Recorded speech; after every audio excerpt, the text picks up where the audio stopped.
Hello everyone, good morning, welcome to my new blog. तो guys, मैं अभी इस समय हूँ दिल्ली के अंदर, नोएडा में। और मैं जाने वाला हूँ मैं अपना दिल्ली का रूम दिखा रहा हूँ। ये कल रात में ही मैं आया हूँ यहाँ पे। ये है किचन, ये है वॉशरूम, ये है पूरा कबाट, एक मिरर वगैरह सब पूरा सेटअप किया गया है। और ये बाहर से पूरा खिड़की है, ये देख रहे हो, पब्लिक खड़ी है, कपड़ा वपड़ा सूखा है। अभी मैं जा रहा हूँ एक हॉस्पिटल पे। ये देखो सामने दिख रहा है, क्या लिखा है, आर्यन, आर्यन हॉस्पिटल पे। वहाँ पे कैसा हम लोग का मेडिकल के लिए दिया हुआ था अडानी के अंदर। अडानी के अंदर थोड़ा काम है, तो उधर बिना मेडिकल के हम लोग को एंट्री नहीं है। तो ये पहुँच गए, देखो रिपोर्ट देखते हैं कैसा है।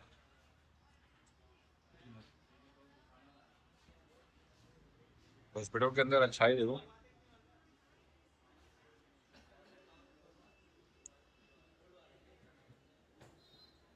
फाइनली मेरा ये रिपोर्ट आ चुका है। ये देखो आर्यन हॉस्पिटल, ये पूरा मेडिकल का पूरा सिस्टम बनाया है भाई, मालूम है। ये देखो, ये पूरा डिटेल्स लिख के रखा हुआ है, यहाँ ब्लड ग्रुप बता के रखा हुआ है, पूरी चीजें इसमें पूरा बताया गया है, ताकि जो भी डिटेल्स रहे पूरा इसमें फिल कर सको। तो कल हमारा ट्रेनिंग होगा, तो उसी हिसाब से ये देखो लड़के लोग अंदर बैठे हुए हैं। यहाँ पे रिक्शा पकड़ लिया हम लोग। डबल हेलमेट पहनने से सही है। पहनना तो चाहिए, डबल हेलमेट पहनना चाहिए। यहाँ पे देखो ना, हर कोई डबल हेलमेट पहने रहता है। इतनी सारी है, देख रहे हो। देखो कितनी सारी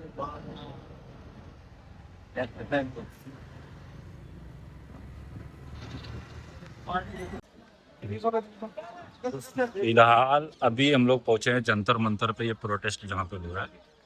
देखो अभी अंदर जाते बात करते हैं, जो भी है, क्या है कैसा है। टीम पूरी रेडी है, यहाँ पे बहुत सारे लोग हैं। से स्ट्रगल कर रहे हैं, उन लोगों के लिए मंच है। तो धीरज और तमाम ऐसे छात्र जो हिम्मत करके जंतर मंतर पर आ रहे हैं, अपनी बात रख रहे हैं, उनके लिए जोरदार तालियां हो जाए। शिक्षा व्यवस्था पे बात नहीं की, पेपर लीक के मुद्दे पे बात नहीं की, तो अगला मौका नहीं मिलेगा। तो धीरज के लिए एक बार फिर से जोरदार तालियां हो जाए। जितने भी लोग पीछे खड़े हैं, जब भी हमारे स्टूडेंट्स बात रखे, कोई भी इनमें से प्रोफेशनल स्पीकर नहीं है, कोई राजनेता नहीं है, पहली बार इस तरह के मंच पे अपनी बात रख रहे हैं, काम की बात रख रहे हैं, कोई बकवास नहीं। धीरज ने सिर्फ फैक्ट्स बताए। तो प्लीज इन लोगों को थोड़ा सा ध्यान से सुनेंगे, सब लोग ध्यान से सुनेंगे, पक्का। एक बार फिर से धीरज के लिए जोरदार तालियां हो जाए। अभी एक बाद में हेडलाइन छपी थी कि 200 से ज्यादा सेंटर एसएससी के वो पकड़े गए थे। अब ये सेंटर पकड़े गए, क्या कोई ये चीज बता सकता है कि कोई बात, वो डोनेशन बॉक्स हटा दीजिए थोड़ा।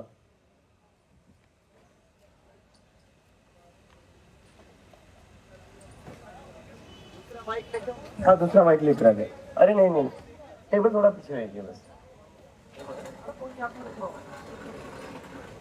छोटी बात तो नहीं, पक्का ना।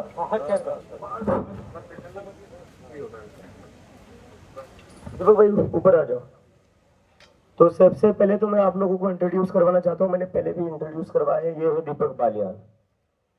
हमारे समर्थन में अभी तक जितने भी किसान ग्रुप आ रहे थे, किसान आंदोलन के साथी आ रहे थे, उसके पीछे दीपक का बहुत बड़ा हाथ है। दीपक खुद पिछले 8 सालों से किसानों के मुद्दों को उठाते रहा है। तो ऐसा नहीं है कि हम बस सिटी वाले जो मुद्दे हैं उनको उठा रहे, किसानों का बेटा भी हमारे साथ है। तो अभी दीपक भाई आपसे कुछ बात करना चाहते हैं, दीपक भाई।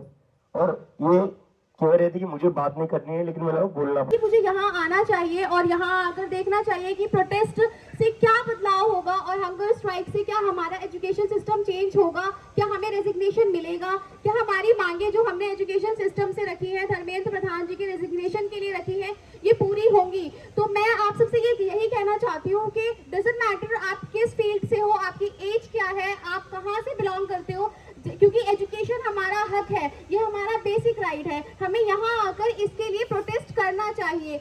यहाँ आकर भी नहीं तो कम से कम हमें दिल में ये मानना चाहिए कि हाँ, जो हो रहा है वो गलत हो रहा है। आप अपने फोन से, सोशल मीडिया सभी यूज करते हैं, अपने फोन के थ्रू आप प्रोटेस्ट करो, स्ट्राइक्स करो, आप अपनी आवाज उठाओ, जैसे भी पॉसिबल हो सकता है।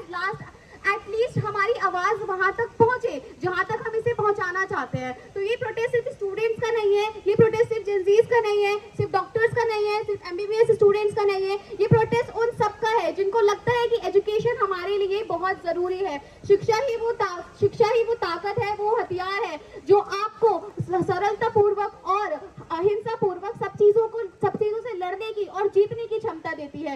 लास्ट में मैं बस यही क्या कहना चाहूंगी कि जलते घर को देखने वालों, फूस का छप्पर आपका है, आग के पीछे तेज हवा है, आगे मुकद्दर आपका है। उसके कत्ल पे मैं चुप था, मेरा नंबर अब आया। उसके कत्ल पे मैं चुप था, मेरा नंबर अब आया। मेरे कत्ल पे आप हो चुप, अगला नंबर आपका है। और तीसरा मैं एक धन्यवाद देना चाहती हूँ सोनम वाकिफ सर को, और इसके साथ कि वो उनको उतरकर यहाँ पर आना पड़ा, अनशन करना है, उनको बहुत सैल्यूट है। लेकिन उसके अलावा मेरे को दुख भी है कि हमारे देश की प्रतिभाएं, जिनको हमारे देश को आगे ले जाने के लिए फैसिलिटेट करना चाहिए था, आज उन्हें उतरकर सड़कों पर अनशन करना पड़ रहा है। ये तो बहुत ही शेमफुल है, किसी भी बहुत शेमफुल है किसी भी गवर्नमेंट के लिए। Thank you very much. वो मैम पीछे आप बोल लीजिए। ओके, फर्स्ट ऑफ ऑल मैं आप सबको थैंक्स बोलना चाहती हूँ कि आप सब इतना प्रयास कर रहे हैं। एंड मैं अभी लास्ट वीक में नेट एग्ज़ाम देकर आई हूँ साइकोलॉजी का। तो ना सिर्फ पेपर लीक हो रहा है but the quality of the exam that they are conducting is very poor. तो जो ग्रामेटिकल सेंटेंस बनाना चाहिए, कॉर्पोरेट में हाई पोस्ट पे जॉब करता है। सर मेरा आपसे एक क्वेश्चन है, बजाय एजुकेशन के अलावा आप देखिए, आप खुद बोस्टन से आए हैं, मेरा बेटा भी बोस्टन में ट्रम्प की पॉलिसी के कारण इंडिया नहीं आ पाया क्योंकि यहाँ जॉब नहीं थी। वो एक यूके में गया है, उसे चाइना से लगातार ऑफर मिल रहा है, वो साइंटिस्ट है। आप बताइए इसके लिए आप क्या सोच रहे हैं? मैम ट्रम्प की पॉलिसी पर तो मैं कुछ नहीं बोल सकता। नहीं इंडिया की, यहाँ साइंटिस्ट नहीं, यहाँ पर ये तो रीजन है कि मतलब देखिए यूएसए का, मैं जितना वहाँ रहा हूँ उतने टाइम में मुझे एक पता चला है, यूएस में सबसे ज्यादा हाईएस्ट पेइंग जॉब्स जो है वो सारे इंडियंस को मिलती है। तो ऐसा तो नहीं है कि हमारे देश में पोटेंशियल नहीं है। अगर पोटेंशियल नहीं होता तो सारे हाईएस्ट पेइंग जो जॉब्स होती है यूएस में वो इंडियंस को नहीं मिलती। नहीं सर, मेरा बेटा तो फुल्ली स्कॉलरशिप पे जी मैं वही कह रहा हूँ, हाँ। तो हमारे लोगों में तो पोटेंशियल पूरा है, बट ये गवर्नमेंट की प्रायोरिटीज अलग है। अभी गवर्नमेंट यहाँ पर क्या कर रही है, जितने लोग रिसर्च कर रहे थे रिसर्च का पैसा काट रही है, फेलोशिप थी फेलोशिप बंद कर रहे हैं, काट रहे हैं, या उसकी फंडिंग कम कर रहे हैं।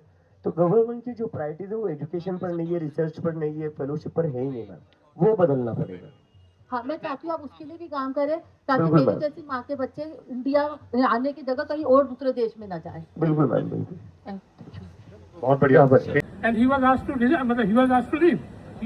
You know, they are doing it very systematically. They have, election commission, they have managed.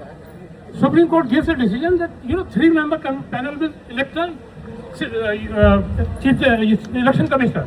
Now what they have done, they have included cabinet minister as a second person. So now you are gone. You are gone. My point is, you are gone. The election commission is totally in favor of, BJP. So whatever elections they are conducting, wherever they are election conducting, you have no way to win. You have seen this in, Bengal. Bengal was the, fort of Mamata Banerjee. They have systematically dismantled that. So there are so many things to do. मतलब say.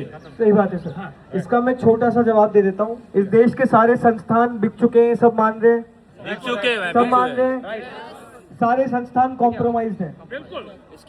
लेकिन एक चीज ध्यान रखिएगा आप सब, सिर्फ इसलिए क्योंकि हम एक मांग उठा रहे हैं, हम इन बच्चों को न्याय दिलाने के लिए एक आहुति दे रहे हैं। उस आहुति में अपना अपना घी और रंग डालने के लिए तमाम लोग हमारे साथ जुड़ते जा रहे हैं, हमें हर तरह से सपोर्ट दे रहे हैं। जहाँ पे हड़ताल दिया जा रहा है, धरना दिया गया है, ठीक है, जंतर मंतर के पास, ये पीछे साइड का है। यहाँ पे रिक्शा आके इधर ही रोकता है, तो वो साइड में आप सीधा जाओगे ना, जहाँ पे दिख रहा है ना पुलिस वाला, उधर जाने का।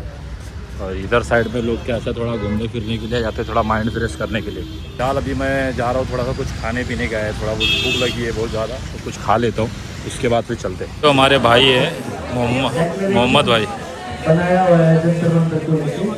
मोहम्मद भाई 40 मांगों का डिक्लेरेशन है, बिजी भाई, एकदम बिजी। हाँ, पूरी लाइन लगी हुई है। चलो भाई से सलाम करके आता हूँ। हाँ भाई से सलाम करके आता हूँ। मोहम्मद भाई का 1 मिनट, लेना नहीं है भाई। अस्सलाम वालेकुम भाई इतना मेहनत कर रहे हैं ना, क्या बताऊँ भाई का अलग ही है भाई, एकदम अलग ही जज्बा बना के रखे हैं। ठीक है, दिल का हीरा बनता है भाई, हीरा बनता है। अस्सलाम वालेकुम भाई। पैर वैर को आराम हुआ? बहुत दूर से देख के भाग के आ रहा हूँ आपको।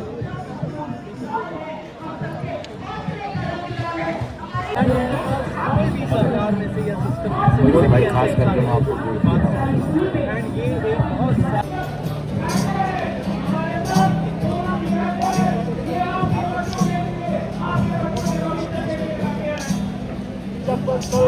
ये सब आपने हाथों से बनाया है क्या?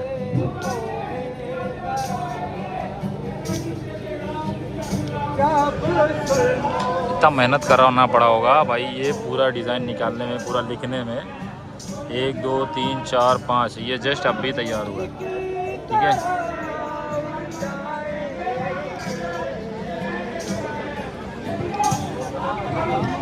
वीडियो बनाने का कॉन्फिडेंस देखो, ये आंटी को देखो,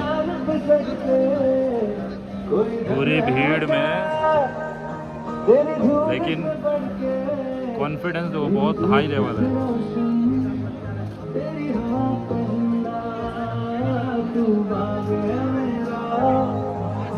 ये होता है कॉन्फिडेंस, यूट्यूब का पावर है वो उसपे।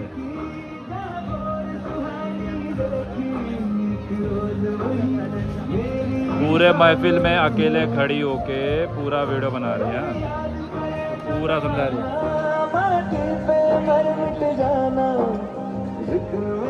देख रहे हो, पूरा बताया जा रही है, पूरा फुल एक्सप्लेन कर रहे हैं। हाँ, हाल मैं यहाँ जंतर मंतर से निकल रहा हूँ और जा रहा हूँ अभी घर के लिए। गेट ऑफ इंडिया पे दोस्त लोग खड़े हुए, वहाँ से उनसे मुलाकात करके फिर वैसे निकल जाऊँगा। चलो चलते हैं। ये देखो पूरा मजमा रहता है, पूरा ज़बरदस्त वाली पुलिस खड़ी रहती है भाई, हद से ज़्यादा पुलिस रहती है। ठीक है, ये देखो पुलिस दुनिया भर की पुलिस है। ये एंट्री करते समय आप यहाँ पे एंट्री करोगे तो तुमको चेक करवाना पड़ेगा अपने आप को, ताकि कुछ गलत चीज़ लेके ना जाओ। वैसी अच्छी बात है ना यार। ठीक है, जो काम के लिए आए वही काम करो, एक्स्ट्रा उसमें कुछ भी उंगली मत करो। सिंपल सी बात है। एम्बुलेंस भी रखा हुआ है इमरजेंसी के लिए। फिर मैं यहाँ से थोड़े ही दूर पे वॉक करके जाना पड़ेगा मुझे, और समथिंग कुछ 1 किलोमीटर आधा किलोमीटर के आसपास जाना रहेगा। ठीक है, और ये जंतर मंतर जो है ना भाई, ये जो लोकेशन है ना, खास इसीलिए बनाया गया है कि आपको कभी भी कोई चीज़ का प्रोटेक्ट करना हो, जैसे कि आपको कोई चीज़ के लिए आवाज़ उठानी हो, तो आप यहाँ पे आके वो चीज़ को कर सकते हैं। जैसे हमारी यहाँ पे एक जन पंजाबी लोग का भी सिस्टम बना हुआ है, उसमें लिखा हुआ है कि हमारी गाड़ी, मतलब गाड़ी का कुछ लेके वो अपना प्रोटेक्ट कर रहे हैं। और इधर पे भी हमारा जो है एजुकेशन को लेके थोड़ा प्रोटेक्ट कर रहे हैं, उस चीज़ को लेके। तो हर चीज़ का एक अलग अलग एक दायरा बनाया गया है, तुम अपना एक दायरे में जाके कर सकते हो। ठीक है, तो फिलहाल चलो चलते हैं और मिलते हैं आफ्ताब के पास। बाय।